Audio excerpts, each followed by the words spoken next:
Thank you. I am also the chair of the newly formed Maryland Legislative Asian American and Pacific Islander Caucus. And our caucus is very committed to improving and uplifting the lives of our fast-growing Asian American and Pacific Islander community in our state, and which includes new immigrants too. And we, as a caucus, as the Asian American Pacific Islander Legislative Caucus, strongly support SB 835. I'm here with some of my colleagues who are on the caucus. Delegate Clarence Lamb and Delegate David Moon was here, but he has a bill hearing in the House Judiciary Committee. So, as you know, according to the Pew Research Center, Asian Americans probably have the fastest rates of growth in our state and our country. And of course, some of that, unfortunately, is undocumented, and some of them include students have overstayed their visa and other issues, too. And we want to ensure as a caucus that all immigrants, they feel safe in their communities and that they want to trust our law enforcement officials to do their job. This can be accomplished, of course, by building, trusting, and nurturing relationships, as we have done in Montgomery County. We have had a advisory council with our local police composed of Asian American leaders that have helped them enforce the laws. In fact, there were some high-profile murders and home invasions that were solved because the immigrant community cooperated with our local police to solve those home invasions and murders. And they were investigated properly because they had the help of our community. And in one case with a home invasion, we got a first-degree conviction by our prosecutors. So that has been helpful in Montgomery County to have those trusting relationships between law enforcement and our immigrant communities, whether they're documented or undocumented. We're a little concerned because the Trump administration's recent immigration policies and all just the statements that he's made have led us to be a little bit fearful of possible aggressive racial profiling of not just our community but the minority community. We may argue that this doesn't happen in Maryland, but yes, it did. Just a month ago, an Indian American woman was detained in Hartford County. She was questioned about her immigration status, despite being a United States citizen and having lived most of her life in Maryland. And we've had recent incidences where individuals in our immigrant community are afraid to report domestic violence occurrences. It has really had a chilling effect, because we have always depended on feeling free to go to our law enforcement, regardless of our immigration status, to report a very violent crime, particularly in the area of domestic violence or gun violence. And let us not forget one of the most shameful incidents in the history of our country, as Senator Kelly said, when our country incarcerated over 120,000 Americans of Japanese descent and put them into internment camps, and there was no ever case of treason ever found. And we can't forget the Chinese Exclusion Acts that were passed in this country to single out Chinese from immigrating to this country. We didn't get relief, we didn't get fair immigration policy until the 1960s, thanks to Senator Ted Kennedy. And a lot of times the Chinese during that time had to live in the shadows. They were fearful of reporting, crimes of rape, of murder, of violence, because they couldn't feel like they could go to the authorities to report these types of crimes. And I know that the history books don't have it, but there were lynchings, there were really violent crimes against Chinese Americans. But fortunately, as I said, America is a work in progress, and, we're not perfect, but I just don't want to make it worse than it is. I think we should be moving forward, not backward. And the Trust Act doesn't impede any federal immigration law because, we got the federal government to enforce federal immigration law. As I said, I used to work for the Immigration and Naturalization Service. That was 1,000 years ago before I went to law school. And I know about the training that they have to receive on our immigration laws, and it's a lot of resources that goes into that. So they should be The ICE should be doing their own work. They shouldn't be depending on coming to the state of Maryland and asking our beloved law enforcement to carry out stuff they're supposed to do. We want the law enforcement to be here solving murders like home invasion, rapes, horrible robberies and murders, and singling out of our immigrant community. Because very often our Asian American community is targeted by criminals because some of us carry cash and they take it to our home and they know it, and they're fearful of reporting it because they're afraid they're going to get deported. So I don't want to go on, but in conclusion, we believe that the Trust Act, our Asian American and Pacific Islander caucus, will ensure that our very diverse, different communities are not singled out. Years of trust and cooperation between law enforcement and our communities aren't destroyed, and those precious resources that we have are being not diverted to federal immigration enforcement and functions, which they should be doing themselves, not us, but instead devoted to fighting violent crime, keeping our families and communities safe. As such, we support this bill. And I'll turn it over to the panel or my colleagues who, if you wanted to add anything. Delegate Lamb. Thank you, Senator Lee, for your presentation. I wasn't going to say anything until you just got to the very end when you said they should be taking care of business by their own. I've been involved with law enforcement since 1981, and every official, every police organization I ever met wants to cooperate with the other police officials they have to deal with. The FBI cooperates with Harford County Sheriff. The Maryland State Police cooperates with the Carroll County Police Department. Police cooperate, and that's how they solve crime and they do things. And when you say they should act alone, they need to work by themselves, these cops back here, they don't work by themselves. They work together. I'm not saying that the Federal Immigration Service should not work with our law enforcement. This bill says they can't They work should, with them. and they're not prohibited from doing so under this bill. Okay. We just don't. The point is, police work together. I worked with the INS too, and we've cooperated too with. There's always a cooperation with law enforcement, particularly when you're dealing with violent crimes. And you can always, I would assume that, they would, law enforcement here would detain a person who just committed a violent crime anyway, but you want to do it with a judicial warrant. Thank you. Go sit down. You go ahead. Sorry. No, let Liam. Are you? So thank you, Mr. Chairman.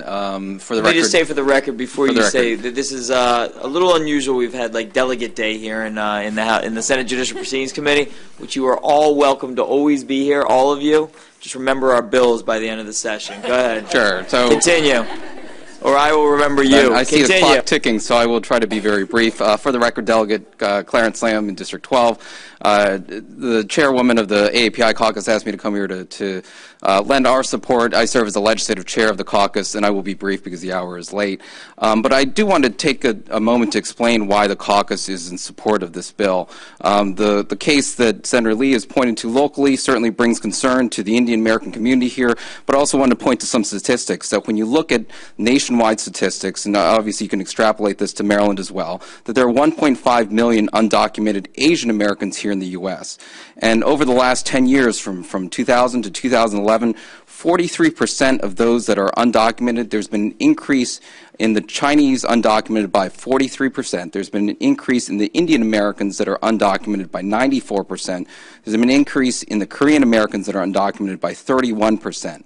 And so it's a very shocking statistic to many of folks to realize that the fastest growing group of undocumented immigrants here in the U.S. is actually the Asian American community, and that's why we're so deeply concerned and supportive of this bill. What you may hear from many opponents from the Asian community subsequently is that they are concerned about how this could harm our educational system, which we believe is unsubstantiated, that it could increase crime, which we also believe is untrue, and that it could drain resources from our local communities and programs and social programs, which we also believe is untrue. And some of the data and statistics are actually being cited and produced by the Cato Institute, which is not exactly a left-leaning group. And so, for those reasons, we certainly support this bill, and the caucus is strongly supportive of this as well. Thank you.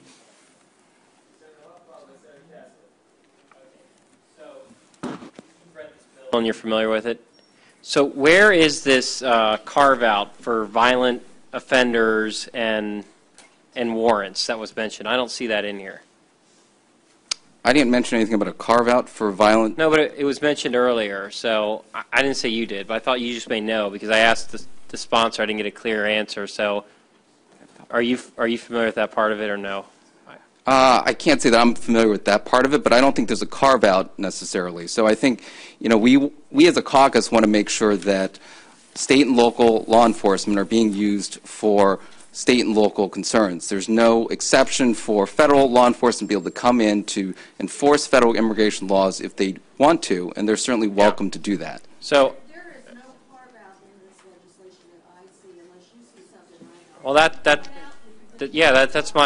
that was my concern, because what I was trying to say was that if you look at the bill, it says that you may not transfer somebody to the feds. Well, excuse me. Yeah, excuse me. So the way that the current program works, they ask for a transfer because somebody was with gang-related or criminal activity, a serious offense, and this bill just says that you may not transfer at all. It doesn't say for anything. It doesn't say for minor offenses. Doesn't say for rape, sex offenses. It just says you may not transfer at all. So that's what I'm saying is it had been said, well, there was a exception or whatever, and I didn't see it. In fact, the second one was somebody brought up a warrant. I don't see a warrant exception in here either.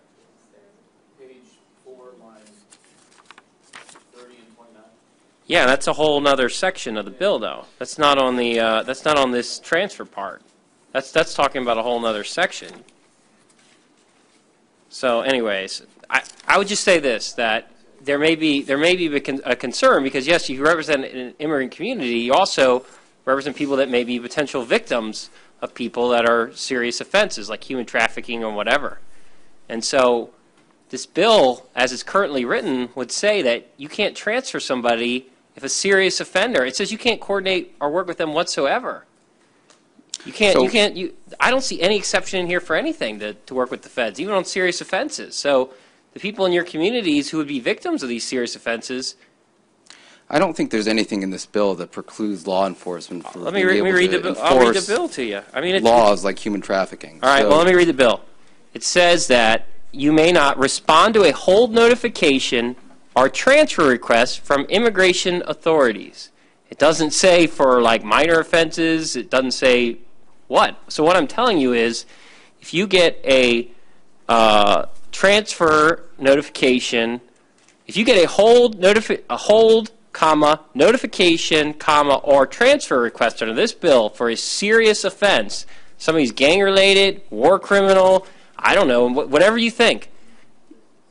Under this bill, you can't work with the feds and do it.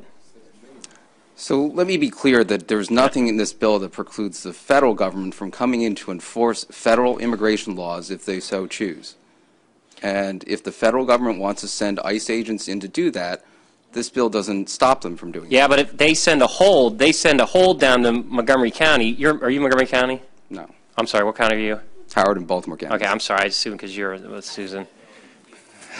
I'm sorry. I'm Delegate Lamb, not Delegate Moon either. No.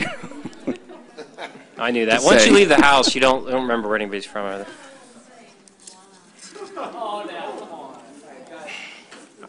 All right. So my point is that if you arrest somebody on a minor offense, let's say, doesn't have to be a major offense, a minor offense, but then they get, under the current program, not talking hypotheticals, what the program was under President Obama was that if it was gang-related, national security, a major offense, they would send one of these hold notifications to, I'm sorry, you were Howard County? Howard and Baltimore. So they send it to, let's say, Howard County. They send it to Howard County. They say, hold the person. Under this bill, they can't, because they can't work with the feds on this stuff. They got to ignore it all. So, as I mentioned earlier, I think if federal law enforcement wants to come in to enforce their federal laws, they're welcome to do so. So these are laws where we as a state don't have input because they're not state laws. I think what we want to see is that state and local resources be used to enforce state and local laws. And if the federal government wants to enforce their laws, they're welcome to do so. I know. I just can't. This is one more question. I'm sorry. I just can't believe you really. I think you'd want to draft this differently. I honestly do. Because it says right now they can't respond to a hold. So if you had if they come into Howard County Jail, and the federal government says, hold this person. We have a detainer for a serious national security issue or gang related or something else.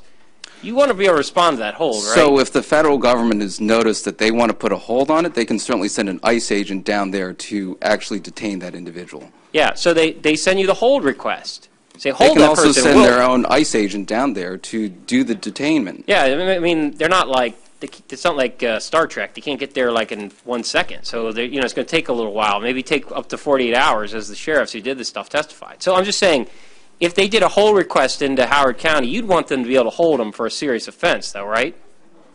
I'd want the federal ICE agents to be able to come down and enforce federal laws, that our state and local resources are stretched as it is, and to ask them to do federal enforcement or enforcement of federal laws is simply beyond their resources. And so I don't think that's their focus that they should be focused upon. I think they should be focused on enforcing and locally and focusing on law enforcement for our community and protecting the public safety of the community. I think there are concerns, there are very real concerns, as Senator Lee brought up, that if there are people that don't feel comfortable serving as witnesses or reporting crimes, that it will make our community ultimately less safe. Okay, but you would want your locals to honor that hold request, right? For somebody who, let's say, was a national security, the DHS contacts you, says this person is a national security risk. This person is human trafficking. We want you to hold them for 40 hours so we can come get them. You would want your local county to hold them, right?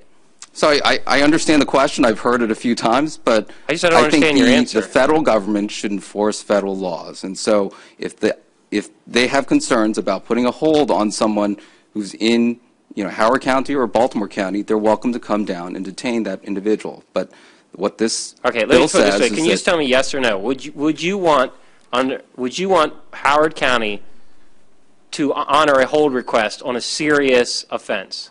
Yes or no? I think if the federal government wants to come down to detain an individual, they're welcome to do that. I mean, just to be honest here, it's disrespectful. I mean, I'm asking you a serious question. It's disrespectful to come in this committee and just not even answer the question.